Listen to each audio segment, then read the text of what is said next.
अस्सलाम वालेकुम। अब हम डिस्कस करते हैं पार्ट नंबर 3 में रिस्क मैनेजमेंट प्रोसेस को। यानी कि देखें, पहले हमने ये देखा कि रिस्क क्या है, फिर हमने ये देखा कि रिस्क मैनेजमेंट प्रोसेस बनाने के लिए ISO 31000 के हिसाब से किन चीज़ों का ख्याल रखना है।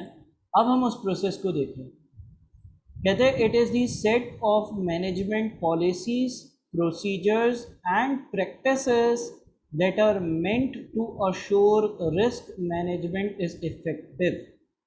रिस्क मैनेजमेंट प्रोसेस एक प्रोसेस होता है जो आपको मैनेजमेंट की पॉलिसीज़, प्रोसीजर्स और प्रैक्टिसेस बताता है, यानी कि क्या, कैसे और कब करना है, ताकि हमारे इदारे का किसी भी तरह का अगर कोई रिस्क है तो वो इफ़ेक्टिवली मैनेज हो जाए।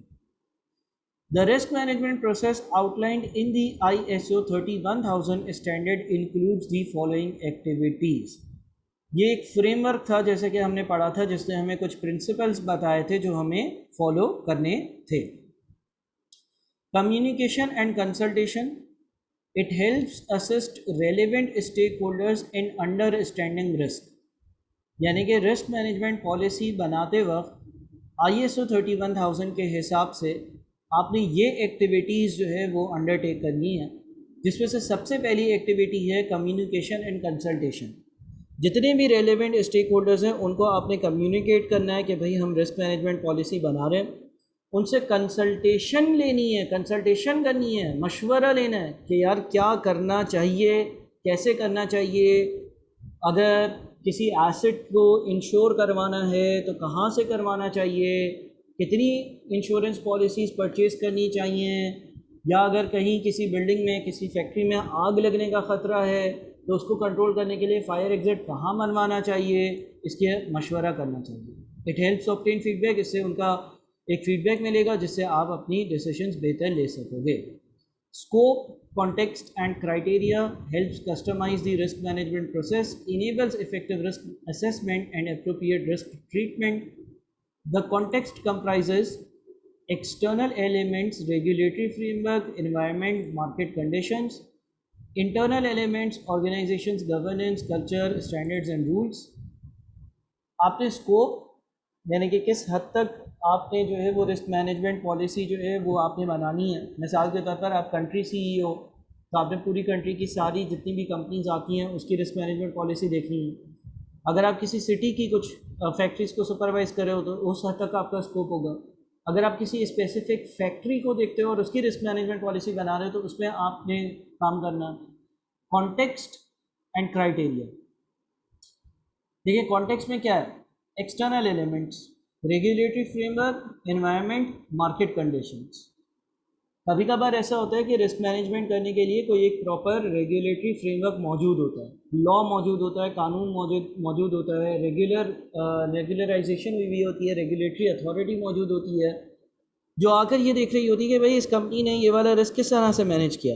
ख़ासतौर पर जो फैक्ट्रीज जिसमें जो कुछ टॉक्सिक चीज़ें प्रोड्यूस हो रही होती हैं, टॉक्सिक केमिकल्स जो है वो वेस्टेज प्रोड्यूस हो रहा होता है, हार्मफुल सब्सटेंसेस प्रोड्यूस हो रहे होते हैं, तो वहाँ की कुछ रेगुलेटरी फ्रेमवर्क्स होते हैं, यानी कि कुछ जो है वो कानून और कवानीन होते हैं, उस हिसाब से हमें चीज़ें करनी पड़ती हैं।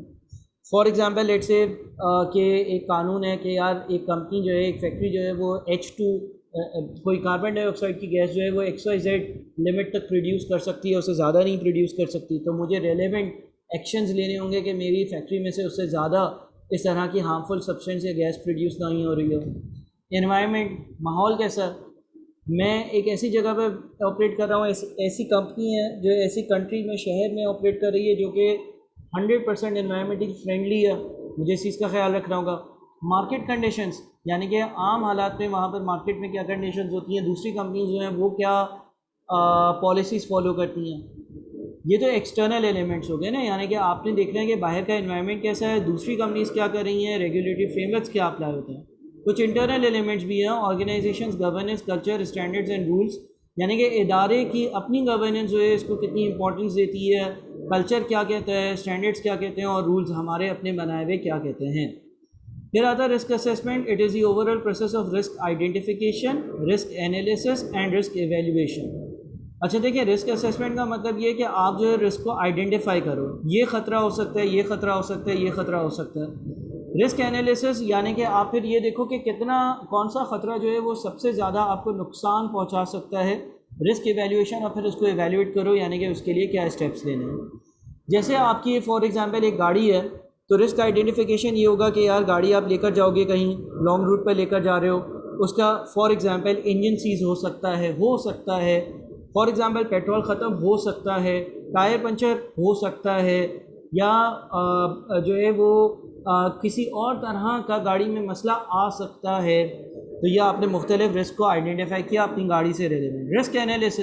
रिस्क एनालिसिस का मतलब ये है कि सबसे ख़तरे वाली बात क्या है कि यार आधे रास्ते में इंजन सीज हो जाए, तो आपने पहले ही उसका ऑयल चेंज करवाना है, ये बहुत ख़तरे की बात है। आपने उसको अगर बहुत लॉन्ग रूट पर जा रहे हो तो अच्छे मैकेनिक से उसको दिखवाना है कि भाई कोई मसला तो नहीं आएगा, आप देख लो इस गाड़ी में कोई आपको बज़ाहिर तौर पर मसला तो नहीं नज़र आ रहा। ये रिस्क एनालाइज करने कहलाता है।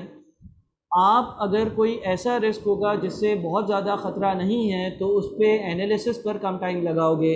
मिसाल के तौर पर टायर पंचर हो जाएगा, इस चीज़ का भी ख़तरा है, तो आप सीधी सीधी सी बात है कि एक एक्स्ट्रा स्पेयर व्हील जो है वो अपनी गाड़ी की डिग्गी में रख रहे होगे और उससे ज़्यादा कुछ नहीं कर रहे होगे। ठीक है जी।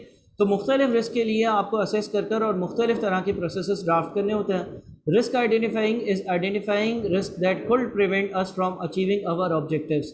जैसे कि मैंने कहा रिस्क आइडेंटिफिकेशन का मतलब ये है कि मुख्तलिफ रिस्क को आइडेंटिफाई करना कि क्या क्या हो सकता है।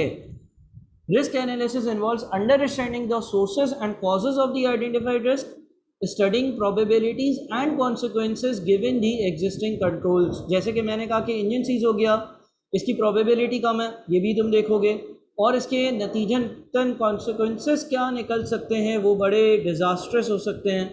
अगर आप लॉन्ग ट्रैवल कर रहे हो तो आपने उस पर ज़्यादा तवज्जो देनी होगी। और इसी तरह से आप हर रिस्क को एनालाइज करोगे, पहले आइडेंटिफाई करोगे कि क्या क्या मसले हो सकते हैं, मसला 1, मसला 2, मसला 3, मसला 4, मसला 5, मसला 6। फिर उसको एनालाइज करोगे कि मसला 1 अगर हो गया तो कितना नुकसान, मसला 2 अगर हो गया तो क्या नुकसान, मसला 3 अगर हो गया तो क्या नुकसान। Residual risk, the remaining risk exposure to a risk after control measures have been taken is called residual risk। Residual risk का मतलब ये होता है कि कभी भी आप जो है वो 100% चीज़ों को सिक्योर नहीं कर सकते हो। कभी कभार कुछ रिस्क एलिमेंट ऐसा होता है जो रेजिडुअल रिस्क होता है, यानी कि वो जो रह जाता है, जिस हद तक आपने जो है ना वो एक रिस्क तो लेना ही है, एक हद तक तो रिस्क लेना ही है ज़िंदगी में भी, एक हद तक आपने हर काम में रिस्क लेना है। कुछ रिस्क आप जो है वो हेज कर सकते हो, कुछ रिस्क आप हेज नहीं कर सकते हो। तो जो रेजिडुअल रिस्क होता है वो रिस्क होता है जो आप हेज नहीं कर रहे हो, जिस पर आप इफेक्टिव कंट्रोल नहीं ले रहे हो, वो रेजिडुअल रिस्क कहलाता है। मिसाल के तौर पर एक इदारे जो है उसके 5-6 अलग अलग तरह के रिस्क थे, उसने 5 में से 4 तरह के रिस्क को समझा कि ये बड़े ख़तरनाक है और उसके लिए रेलेवेंट एक्शंस भी ले लिए। एक रिस्क जो है वो मामूली सा था और उसको जाने दिया, तो हम ये कहेंगे कि वो रेजिडुअल रिस्क है। मिसाल के तौर पर लेट से आप अपना घर जो है वो बंद कर और किसी के साथ जो है वो घूमने फिरने जा रहे हो, 4-5 दिन बाद वापस आओगे तो आपने घर को लॉक करना है। अब आप उस घर के दरवाजे को लॉक कर रहे हो, उस पर ताला लगा रहे हो, चाबी आपके पास है, ये सारी चीज़ें आप कर रहे हो। आप खुला दरवाज़ा छोड़कर तो नहीं जाओगे। इसका मतलब जो रिस्क था कि चोरी हो जाएगी, उसको कम करने के लिए आप कुछ एक्शंस ले रहे हो, और उन एक्शंस की वजह से ये होगा कि चोर का घर में आना मुश्किल होगा। लेकिन इसका मतलब ये नहीं है कि चोर आ ही नहीं सकता। हो सकता है कि उसके पास कुछ ऐसे इक्विपमेंट हो जो आपका लगा हुआ ताला ही तोड़ दे। बात समझ में आ रही है? तो कहने का मतलब ये है कि बहुत बार हम अपने रिस्क को एनालाइज कर एप्रोप्रिएट मेजर्स ले लेते हैं, लेकिन इवेंचुअली ऐसा नहीं हो सकता कि रिस्क जो है वो आपका ज़ीरो हो जाए, कुछ ना कुछ रिस्क जो है वो बच ही जाता है। Additional control measures need to be introduced if residual risk is too high. अगर आपको लगता है कि आपने जो कंट्रोल मेजर्स दिए हैं उसके बाद भी रेजिडुअल रिस्क बहुत ही ज़्यादा है, तो आप कुछ एडिशनल मेजर्स ले सकते हो।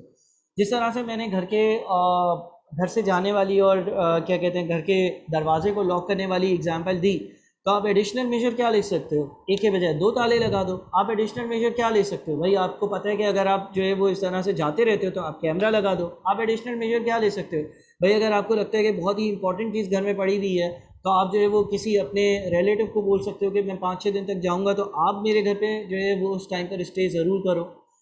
इसी तरह से आप जो है वो एडिशनल मेजर लेते हो अगर आपको लगता है कि रेजिडुअल रिस्क जो है ना वो बहुत ज़्यादा है और अभी भी जो है ना मेजर्स लेने के बाद मज़ीद ख़तरा हो सकता है।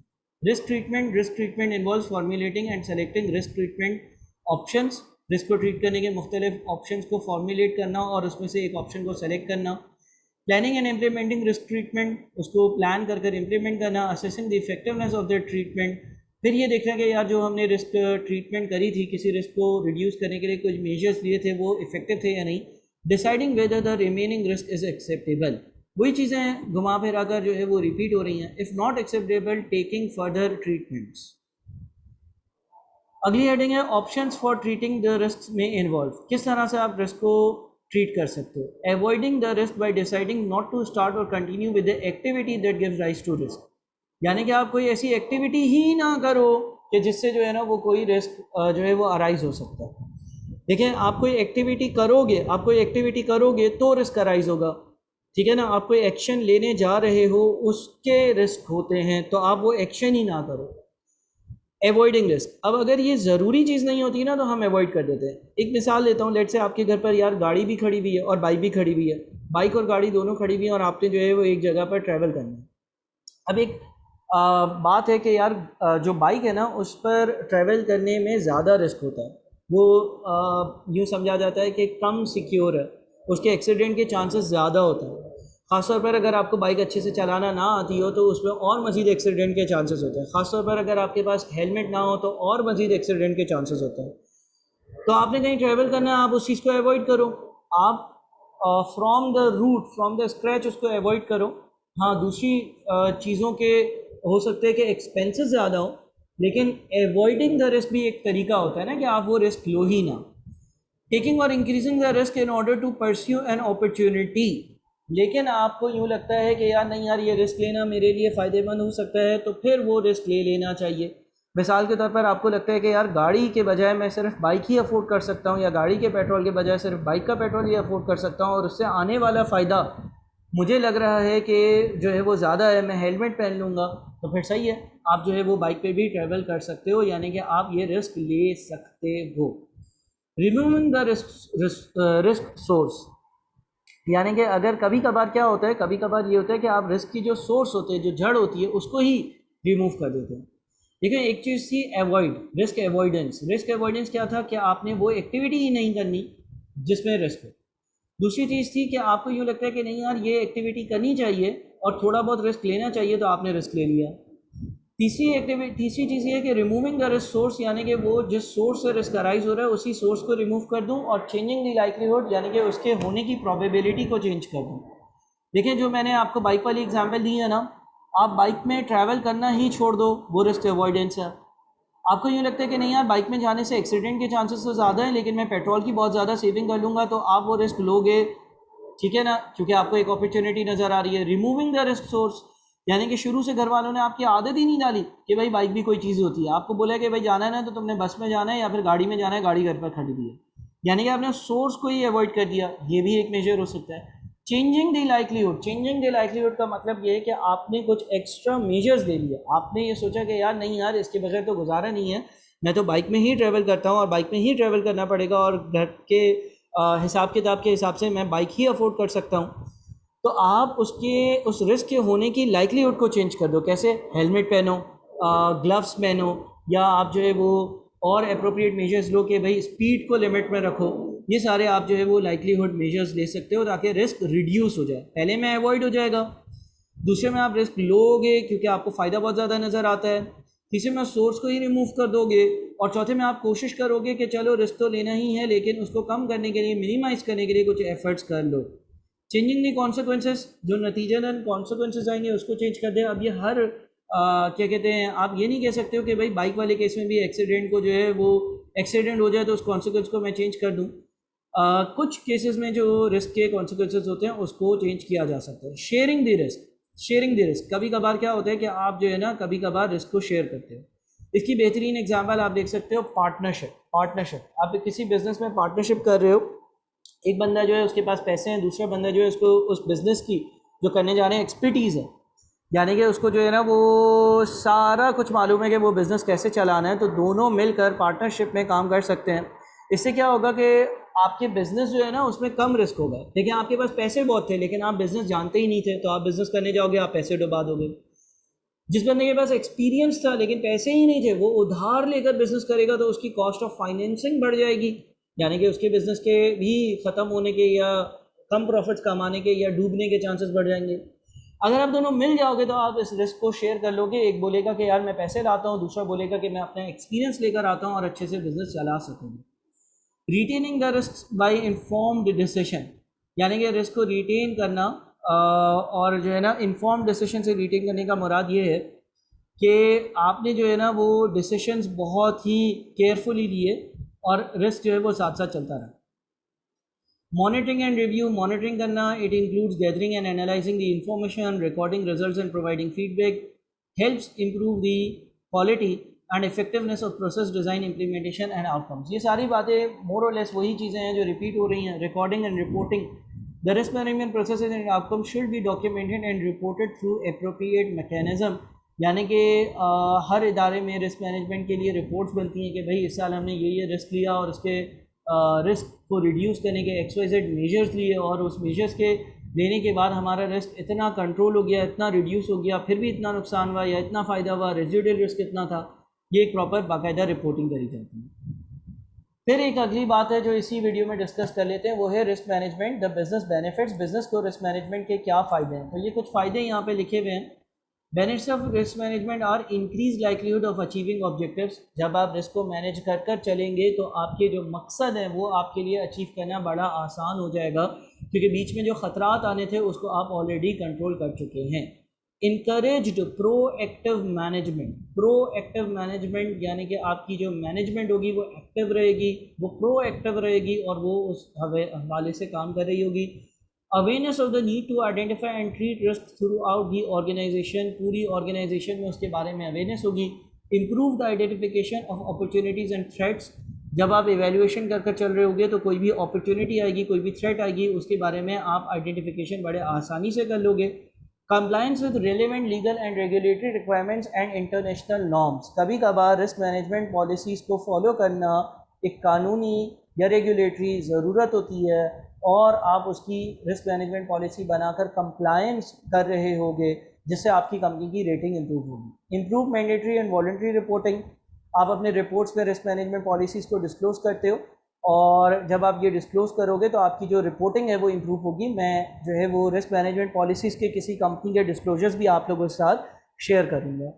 Establishment of a reliable basis for decision making and planning and improve controls, यानी कि जाहिर सी बात है जब ये पूरा प्रोसेस डेवलप हुआ होगा तो आप अच्छे डिसीजन ले सकोगे, बेहतर डिसीजन ले सकोगे, वो डिसीजन ले सकोगे जिसमें रिस्क कम है, प्लानिंग अच्छे से कर सकोगे और अपने कंट्रोल्स भी इम्प्रूव कंट्रोल होंगे। Effective allocation and use of resource for risk treatment, effectively आप अपने रिसोर्स की एलोकेशन करोगे, जहाँ रिस्क ज़्यादा है वहाँ पर रिसोर्स भी ज़्यादा आपने लगाई भी होंगी ताकि उन रिस्क को कंट्रोल किया जा सक रहा हो। तो ये ब्रीफ सा इस चैप्टर का ओवरव्यू था और आपने इस चैप्टर की 2-3 बार रीडिंग करनी है। बैक साइड पर जो सवालात हैं उनको सॉल्व करना है। इन स्लाइड्स की को मैं आप लोगों को प्रोवाइड कर दूंगा, आपने इसके की पॉइंट्स याद करने हैं, अच्छे से इन लेक्चर्स को 2-3 बार देखना है और इंशाल्लाह जब आप सवाल करेंगे तो आपको मसला नहीं होगा, अगर मसला होगा तो आप मुझसे यकीनन डिस्कस कर सकते हैं। Thank you.